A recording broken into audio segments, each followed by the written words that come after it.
The Dungeon Master Experience is a series of articles written by Chris Perkins in Dungeon Magazine in 2011.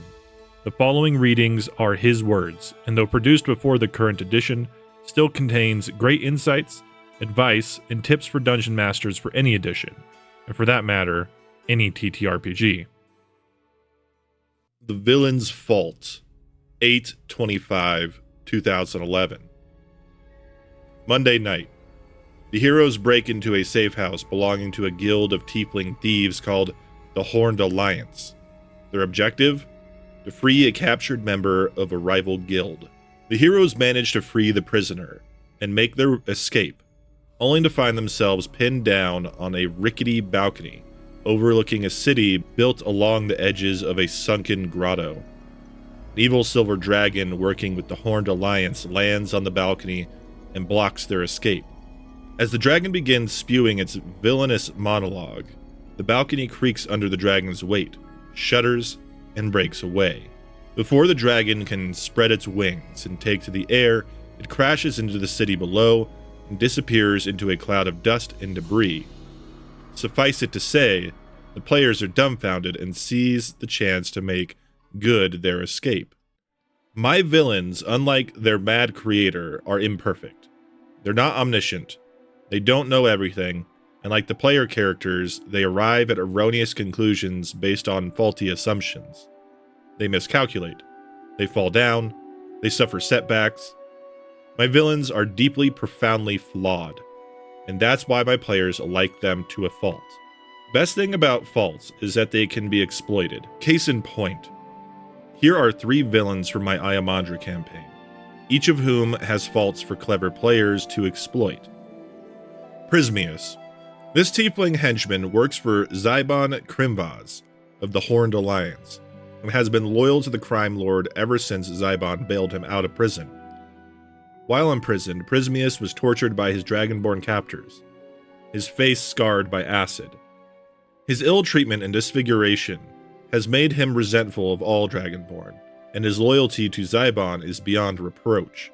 When Zybon is killed off by the heroes, Prismius turns the Horned Alliance against Zybon's killers, putting the entire organization in jeopardy and leading to a standoff between him, the heroes, and the Dragavar authorities who would like nothing more than to see the Horned Alliance broken once and for all. Kale Blackstrand. This oily cad works for the Dragavar Empire.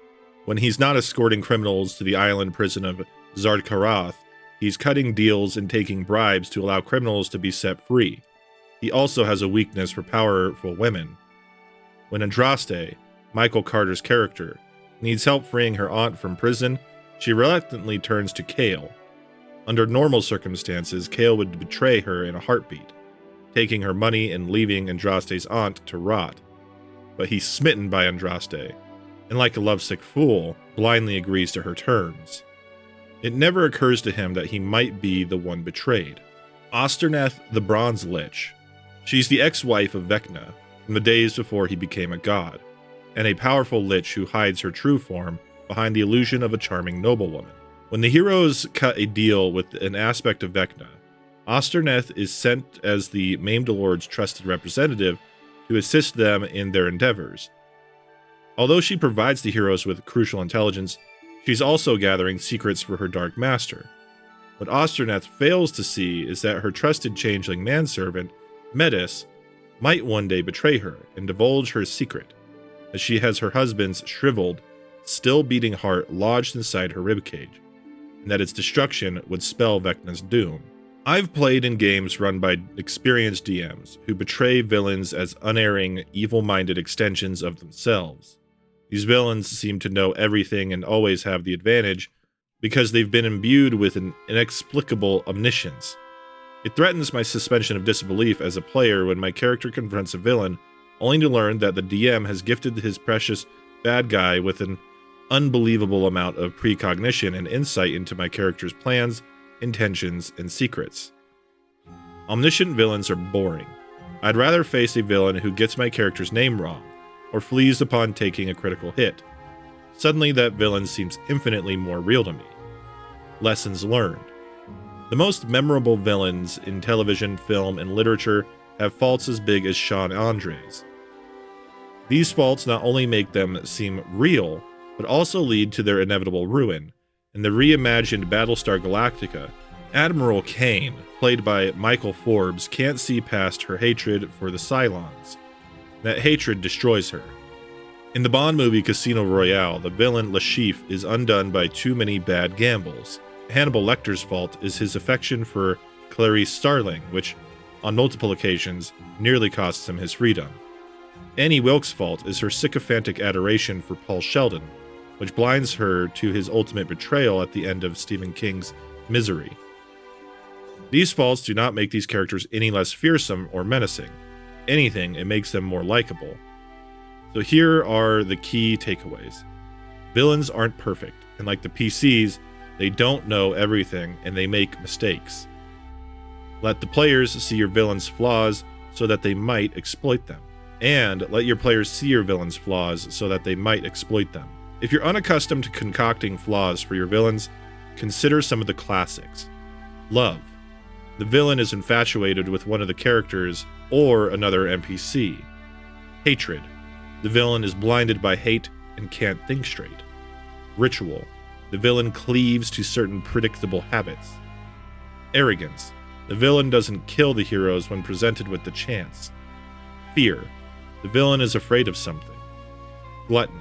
The villain is never satisfied and always craves more. Deformity. The villain suffers from a physical impediment. And curse. The villain is tormented by an affliction, bedevilment, or unusual malady. Maybe your villain is blind or haunted by ghosts. Maybe your villain needs a special elixir to stay young. Or maybe your villain has the world's stupidest henchman, like Mom in Futurama. In branding your villains with flaws, you might inadvertently turn them into clowns, fools, boobs, or imbeciles. Fear not. As long as they do bad things, your players will still love to hate them. As for Percival Darkmagic, it remains to be seen whether he can hold his own against the heroes of Acquisition Incorporated. Frankly, I'm more concerned that Aophel might go wandering around the Darkmagic mansion by himself, and we all know what happens when you split the party. In any event, you can attend the live game at PAX, no worries. The game will be filmed and posted so that the rest of the world can see how things went down at the Darkmagic estate. Until the next encounter. Also, don't forget to follow the link in the description to pick up my first ever adventure and setting for free on Patreon and DriveThruRPG now. Dive into the desert region of Gondolar as adventurers making their way to the budding city town of Silt Pass in search of gold, glory, and answers to the secrets of a long-lost empire. In this first adventure, your heroes will defend the Dune Dancer, a sandcutter airship from a legendary group of bandits known as the Stormbringers. Do you have what it takes to stop the Stormbringers and their bombastic leader Tharok, or will you make a deal with the devil of the sands and join them? Decide your destiny in the first of 6 adventures. TSI, Tharok, Stormbringer, Ironmane.